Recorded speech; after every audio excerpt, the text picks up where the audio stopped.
How long do you think annuities have been around? My guess would be the early 1900s? Very close. Annuities have a long history dating back to the Roman era, when annuities were used as a form of payment for loyal soldiers, paying out a stream of income to an individual or family. Wow, I did not know that. Annuities are extraordinarily popular in modern times, but they're not new. During the 17th century, annuities were used as fundraising vehicles. In Europe, governments were constantly looking for revenue to pay for massive, ongoing battles with neighboring countries. The governments would then create a tontine, promising to pay for an extended period of time if citizens would purchase shares today. England locked in many wars with France and started one of the first group annuities called the State Tontine of 1693. Participants in these early government annuities would purchase a share of the tontine. The process was simple. A person could buy a share in the tontine, and then they would get an annual payment from the fund for the lifetime of a specific person. The person buying the share could designate a different person as what is known as the nominee of the tontine. As the nominees passed away, the remaining ones would get a larger share of the annual payment until at least one died. When do you think annuities came to the Americas? Well, I'll use my original guess. Early 1900s? Again, very close. Annuities made their first mark in America during the mid-18th century. In 1759, a company in Pennsylvania was formed to benefit Presbyterian ministers and their families. Ministers and their congregants, along with church leaders, would contribute to the fund in exchange for lifetime payments. It wasn't until 1912 that Americans, the general public, could buy annuities directly from this Pennsylvania company. So, America's been using the purchasing of annuity contracts for over 100 years to guarantee income? Impressive. Yes, that's correct. Let's bring us up to date with the concept of flip the coin, the annuity having upside potential of the market with no downside risk, where you can put your money into a fixed indexed annuity contract and get credited of gains when the market is up.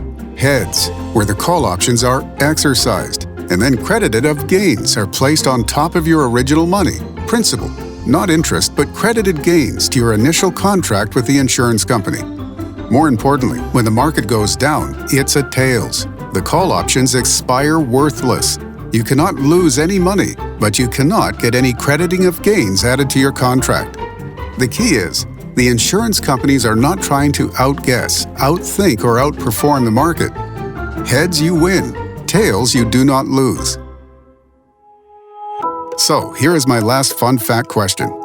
When did fixed indexed annuity, formerly called equity indexed annuity, come here to the USA? Maybe 20 years ago or thereabouts? Very close. Indexed annuities came out in February of 1995. Keyport Life, now Sun Life, a Canadian-owned company, sold the key index annuity using a high water method, with a guaranteed participation rate and no spreads, and no averaging. A premium of $20,000 grew over a 5-year contract period to have an ending value of a little over $50,000. The second indexed annuity was brought out by Lincoln Benefit. Both the first and second equity indexed annuities were developed by the same actuarial firm. The third indexed annuity, however, was brought out using an American actuary team for an American insurance company named American Life and Casualty Insurance Company, Conseco. An independent marketing organization called the Annuity Store out of Sacramento, California, presented this idea to AL&C and worked closely with AL&C to develop the Eagle One EIA product. This equity indexed annuity became the first 100% American product developed. So, why the history lesson? May I ask you another question to help us know and understand possibly the why? This time an observation question from our annuity history lesson. Please, go ahead. What do you notice is the common theme throughout this annuity history from the Roman era to our current time? Annuities are used for income. Income that's guaranteed, and I cannot outlive. You are right on the money. Income that is guaranteed and that cannot be outlived. Would you be interested to see how this income is guaranteed and how you can have an income that you cannot outlive? Absolutely. I am very interested.